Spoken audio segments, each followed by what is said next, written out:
Welcome to the Prayagraj institute. इस video में हम लोग डिस्कस करेंगे जैन धर्म से संबंधित अति महत्वपूर्ण प्रश्नों के बारे में। यह प्रश्न अक्सर आपसे एग्जाम में पूछे जाते हैं, तो चलिए प्रारंभ करते हैं हम अपने पहले प्रश्न के साथ। हमारे सामने जो पहला प्रश्न है कि श्रवणबेलगोला जो कि कर्नाटका में है, तो श्रवणबेलगोला में गोमतेश्वर की विशाल प्रतिमा किसने स्थापित की थी? तो इसकी स्थापना का श्रेय जाता है चामुंड राय को। अब हम जानेंगे इनके बारे में डिटेल से। तो गंग राजा राजमल चतुर्थ के मंत्री चामुंड राय ने मैसूर स्थित श्रवणबेलगोला में प्रथम जैन तीर्थंकर के पुत्र गोमतेश्वर की, ध्यान दीजिएगा, प्रथम तीर्थंकर कौन थे जैन धर्म में? तो जैन धर्म के जो प्रथम तीर्थंकर हैं वो हैं ऋषभदेव।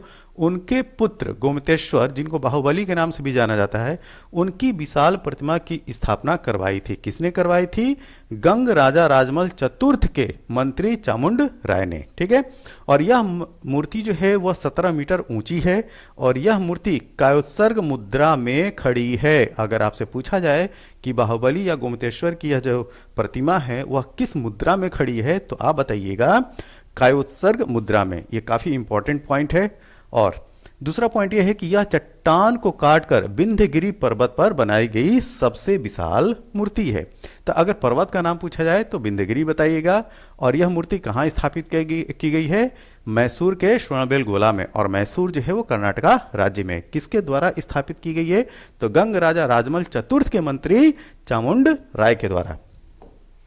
अगला प्रश्न यह है कि पाली आगम के अनुसार निम्नलिखित में से किसका यह मत था कि मृत्यु के पश्चात सब कुछ नष्ट हो जाता है, अतएव कर्म का कुछ भी फल नहीं हो सकता? तो यह मत था अजित केस कंबलीन का। ठीक है। तो अजित केस कंबलीन का मानना यह था कि जो इस जीवन में जो भी आप काम कर रहे हो, ठीक, वो यहीं पे समाप्त हो जाता है। ऐसा नहीं होता है कि आपको जो है अगले जन्म में जो है इसका फल प्राप्त होगा। ठीक। या जो भी आपको सुख या दुख इस जन्म में जो प्राप्त है, ऐसा नहीं कि वो जो है आपके पिछले जन्मों का कर्म है। तो अजीत कंबलीन का यह मत था कि मृत्यु के पश्चात सब कुछ जो होता है नष्ट हो जाता है, अतः कर्म के कुछ भी फल नहीं हो सकता। ऐसा नहीं कि अगर आपने बुरा कर्म या अच्छा कर्म किया है तो इसका परिणाम जो है अगले जन्म में आपको मिलेगा। ऑप्शन ए इसका सही उत्तर है। अगला प्रश्न, निम्नलिखित में से कौन एक जैन तीर्थंकर नहीं था? ठीक है। तो नाथ मुनि जो है जैन तीर्थंकर नहीं थे, बाकी की ये 3 जो है वो जैन तीर्थंकर थे। अब हम बात करेंगे कि जो 24 जैन तीर्थंकर हैं वो कौन कौन थे, उनके प्रतीक चिन्ह क्या थे? ये अक्सर एग्जाम में पूछा जाता है। ठीक है। तो जैसा कि हम जो 24 तीर्थंकर हैं जैन धर्म में, हम उनकी बात करेंगे। ठीक, उनके नाम और उनके प्रतीक। तो सबसे पहले जो तीर्थंकर हैं उन ऋषभनाथ जी। तो ऋषभनाथ का जो प्रतीक है वो है बैल। ठीक है, क्या? बैल। दूसरे नंबर पे जो नाम आता है वो आता है अजीत नाथ जी का। ठीक है। अजीत नाथ जी का जो प्रतीक है वो है हाथी। तीसरे नंबर पे है संभवनाथ जी और संभवनाथ जी का प्रतीक है घोड़ा।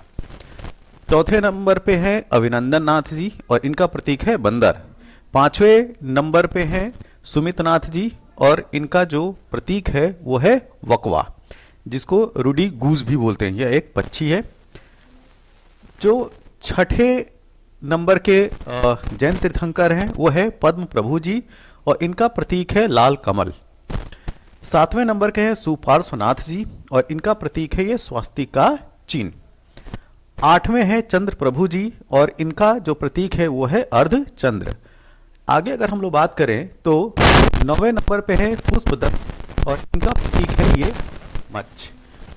10वें नंबर पे है शीतलनाथ जी और इनका प्रतीक है कल्प वृक्ष। 11वें तीर्थंकर है श्रेयांसनाथ जी और इनका जो प्रतीक है वो है गेंडा। 12वें तीर्थंकर हैं वासुपूज्य जी और जिनका प्रतीक है भैंसा। 13वें नंबर पे आते हैं विमलनाथ जी और इनका प्रतीक है सूकर या सुअर। 14वें जो 14th नंबर के तीर्थंकर हैं वो हैं अनंतनाथ जी और इनका जो प्रतीक है वो है सेही। सेही एक जानवर है जिसके शरीर के ऊपर जो है वो कांटे इस तरीके से लगे रहते हैं। 15वें नंबर के जैन तीर्थंकर हैं धर्मनाथ जी और वज्रदंड, ठीक, ये प्रतीक है। 16वें नंबर के तीर्थंकर है शांतिनाथ जी और इनका प्रतीक है हिरण। अब हम लोग बात करेंगे 17वें नंबर के तीर्थंकर। ठीक, तो ये हैं कुंथुनाथ जी, ठीक है, और इनका प्रतीक है बकरा। 18वें नंबर पे हैं अरहनाथ जी और इनका प्रतीक है मछली। 19वें नंबर पे मल्लीनाथ जी और इनका जो प्रतीक है वह है कलश। 20वें नंबर के तीर्थंकर हैं मुनि सुब्रत नाथ जी और इनका प्रतीक है कछुआ। 21वें नंबर के तीर्थंकर हैं नमीनाथ जी और इनका प्रतीक है नीलकमल। 22वें नंबर के तीर्थंकर नेमीनाथ जी और इनका प्रतीक है शंख।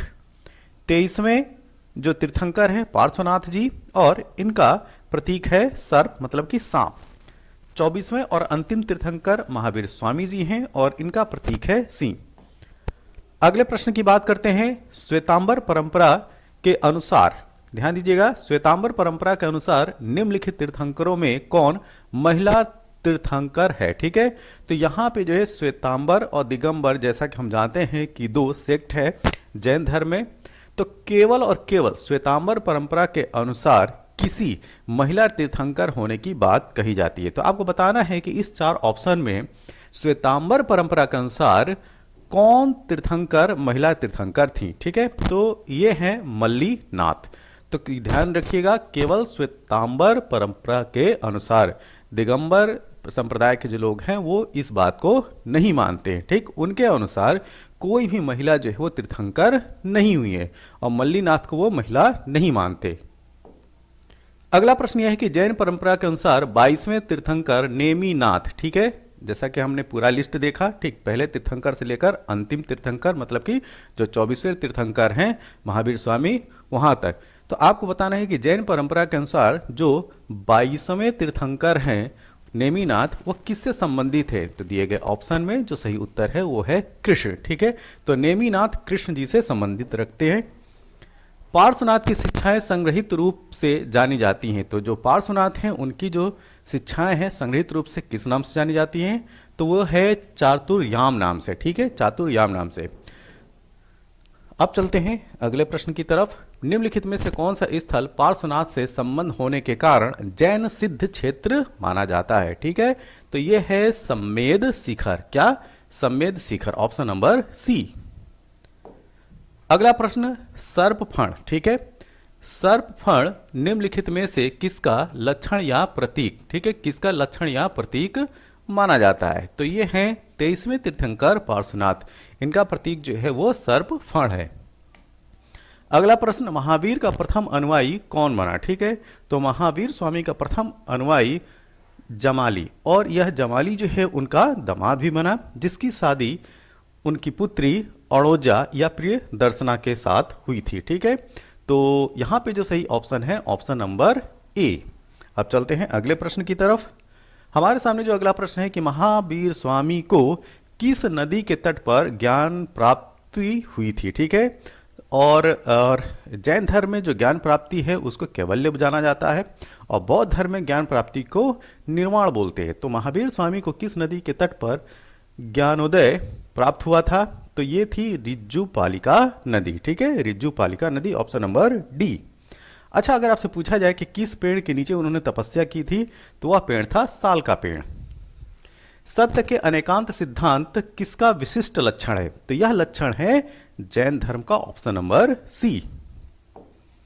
अगला प्रश्न त्रिरत्न सिद्धांत, डॉक्ट्राइन ऑफ थ्री ज्वेल्स, सम्यक धारण, सम्यक चरित्र और सम्यक ज्ञान जिस धर्म की महिमा है वह है जैन धर्म। ठीक है, तो त्रिरत्न की जो बात की जाती है उसमें क्या है?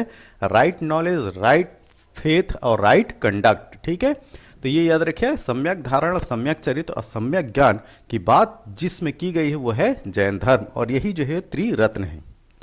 जैनों के अनुसार निम्नलिखित में से कौन एक बहुदेश व्यापी अस्थिकाय द्रव्य अपवाद है या नहीं है? ठीक है, तो इस अपवाद में जो आता है वो है काल। ठीक, क्या आता है? काल, ऑप्शन नंबर डी। जैन धर्म में संलेखना से तात्पर्य क्या है? ठीक है, तो संलेखना वह पद्धति है जिसके द्वारा उपवास द्वारा प्राण त्याग किया जाता है, और इस पद्धति को संलेखना के द्वारा जो है प्राण त्याग चंद्रगुप्त मौर्य ने किया था। ठीक है, चंद्रगुप्त मौर्य ने संलेखना पद्धति को अपनाते हुए ठीक उपवास किया और अपने प्राणों को त्यागा था। ऑप्शन नंबर बी इसका सही उत्तर है। अगला प्रश्न, किस धर्म को राष्ट्रकूटों का संरक्षण प्राप्त था? तो ये था जैन धर्म, ऑप्शन नंबर बी। अगला प्रश्न, निम्नलिखित राजाओं में से कौन जैन धर्म का संरक्षक था? ठीक है, तो जैन धर्म के संरक्षक के रूप में खारवेल आता है। ठीक है, तो उड़ीसा क्षेत्र का जो राजा है खारवेल, उसका नाम, या ये कहा जाए उस समय जो है कलिंग के नाम से जाना जाता था, तो खारवेल जो है वो जैन धर्म का संरक्षक था। अगला प्रश्न, निम्नलिखित में से कौन जैन धर्म के अनंत चतुष्टय, ध्यान दीजिए, अनंत चतुष्टय सम्मिलित नहीं किया जाता है? ठीक, तो अनंत चतुष्टय में अनंत शांति की बात नहीं की जाती है, इसके अलावा अनंत ज्ञान, अनंत दर्शन और अनंत वीर्य की बात की जाती है। तो यहाँ पे ऑप्शन नंबर ए जो है वो सही उत्तर है। अगला प्रश्न, जैन धर्म के कर्म परमाणुओं के पूर्ण विनाश को, ध्यान दीजिए, कर्म परमाणुओं के पूर्ण विनाश को सूचित करने वाली जो अवस्था होती है उसको क्या कहा जाता है? तो यह कहलाता है निर्जरा। ठीक है, तो निर्जरा क्या है? जब कर्म परमाणुओं के पूर्ण विनाश की जो स्थिति होती है उसको हम बोलते हैं निर्जरा, ऑप्शन नंबर डी।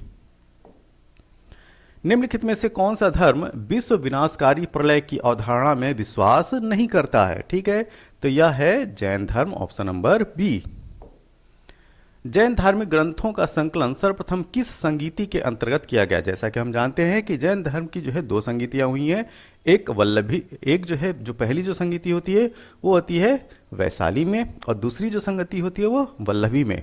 तो जो पहली संगीति है वैशाली, ध्यान दीजिएगा, जो पहली संगीति है वैशाली, वहाँ पे 12 धार्मिक ग्रंथों के 12 अंगों का संकलन होता है। ठीक है, ऑप्शन नंबर सी यहाँ का सही उत्तर है। प्रारंभिक जैन साहित्य निम्नलिखित में से किस भाषा में लिखे गए थे? तो जो प्रारंभिक जैन साहित्य हैं वह अर्धमगधी भाषा में लिखे गए थे। ठीक है, तो अर्धमगधी भाषा में प्रारंभिक जैन साहित्यों को लिखा गया था। अगला प्रश्न यह है कि प्रारंभिक जैन धर्म का इतिहास किस ग्रंथ में मिलता है? ठीक है, तो यह ग्रंथ है कल्पसूत्र, ऑप्शन नंबर बी। कुचर्क एक संप्रदाय था। ठीक है, तो यह संप्रदाय संबंधी था जैन धर्म का। अब जानेंगे इसके बारे में विस्तार से। देखिए, दिगंबर एवं श्वेतांबर संप्रदाय जैन धर्म के दो मुख्य संप्रदाय हैं। जैसा कि हम जानते हैं कि जैन धर्म को जो है वो दो भागों में विभाजित होता है, एक दिगंबर और दूसरा श्वेतांबर।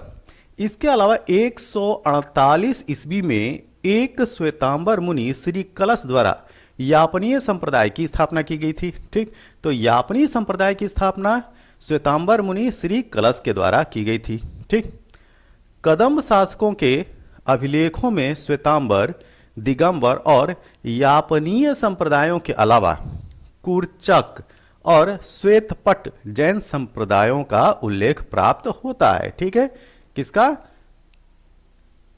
कुर्चक्र और श्वेतपट जैन संप्रदायों का उल्लेख होता है। तो ये एकदम क्लियर हो गया कि कुर्चक्र जो है वो संप्रदाय है किसका? जैन धर्म का। स्वर्णबेलगोला स्थित है। ठीक है, तो स्वर्णबेलगोला जो है किस राज्य में स्थित है ये आपको बताना है। तो स्वर्णबेलगोला जो है वो स्थित है कर्नाटक राज्य में, और कर्नाटक के मैसूर में स्वर्णबेलगोला है। और वहाँ पे पहले जो तीर्थंकर हैं, ठीक, ऋषभदेव, उनके पुत्र गोमतेश्वर या यह कहा जाए बाहुबली, उनकी जो है 17 फीट ऊंची जो है प्रतिमा जो है वो बनाई गई है। अगला प्रश्न, प्रभासगिरी, प्रभासगिरी जिनका तीर्थ स्थल है वे हैं। ठीक है, तो प्रभासगिरी जो है वो उत्तर प्रदेश में है, और उत्तर प्रदेश के कौशाम्बी जिले में, जो कि प्रयागराज से सटा हुआ जिला है। तो प्रभासगिरी, ठीक, यह जो तीर्थ स्थल है वह जैन धर्म से संबंधित है, और कहाँ पे है? उत्तर प्रदेश राज्य के कौशाम्बी जिले में। तो यह कुछ इंपॉर्टेंट प्रश्न थे जैन धर्म से। यह वीडियो आपको कैसा लगा? जैसा भी लगा हो आप अपने सुझाव जो है कमेंट बॉक्स में जरूर दें। तब तक के लिए थैंक यू, धन्यवाद।